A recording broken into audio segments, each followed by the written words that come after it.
Alright, so this is my mnemonic video for parts of the brain. So first off, I have the corpus callosum. So you can think of it as two parts of a company joining together to make a corporation, because corpus kind of sounds like corp or corporation. And pretty much the corpus callosum pretty much links the two parts of the brain together. So this can be a mnemonic for that. Next up, I have the cerebellum. So you can think of this as Sarah in the snow globe. Not easy to see, but so Sarah went up to a large bell, and it rung right next to her. So she was very shaken, and her cerebellum was affected by this. She was very disoriented from that. So next up, I have the medulla. So your medulla pretty much controls your breathing from your brain. So I use this mnemonic for that. You can think of if you have metal particles in a room, you wouldn't want to breathe that in because that would be very bad for your lungs. So I use copper as this mnemonic.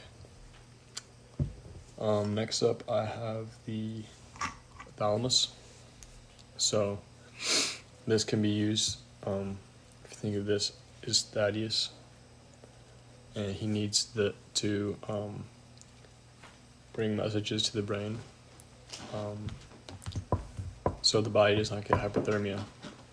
So you can also use this for, the hypothalamus is pretty much regulating your body temperature, making sure you don't get too hot or cold. You can also use this for the thalamus, which carries messages to the brain. So Thaddeus is here, he walks to the brain and pretty much tells your brain what to do through messages. And next up, I have the amygdala. So the amygdala pretty much controls your fear factor,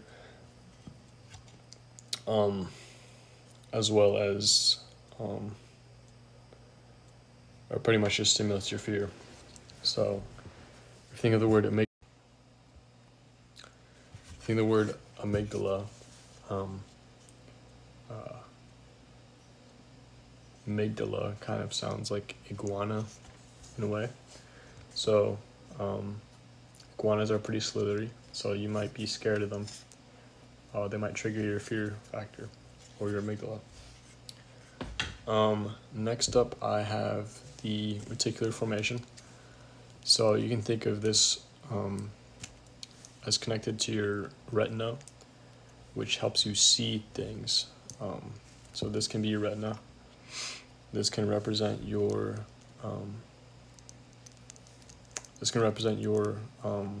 your eye, which helps you see things, and your reticular formation pretty much stimulates your brain into being more awake due to whatever factors are present. And yeah. Alright, so I have two mnemonics left, which are the cerebral cortex, pons, and the hippocampus. So if you think of hippocampus, you can take the words hip and O, like the sound O, and if your hip hurts, like you can exclaim O and be in pain. So hip O, and you remember that too, because pain is like if you hurt your hip, that's gonna really be remembered. My next one is pons. So if you have a pun, let's represent this as the pun. This might make you feel bored or just tired, like you're tired of a pun. So it kind of relaxes you and calms your nerves, makes you tired. And my last one is cerebral cortex.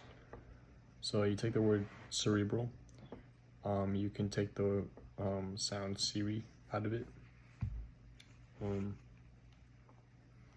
So when you activate Siri, she pretty much helps you. It doesn't show, but she helps you with any problems. And the cerebral cortex pretty much is your problem solver in your brain. So Siri will help you with problems and help you problem solve. And these are all my mnemonics.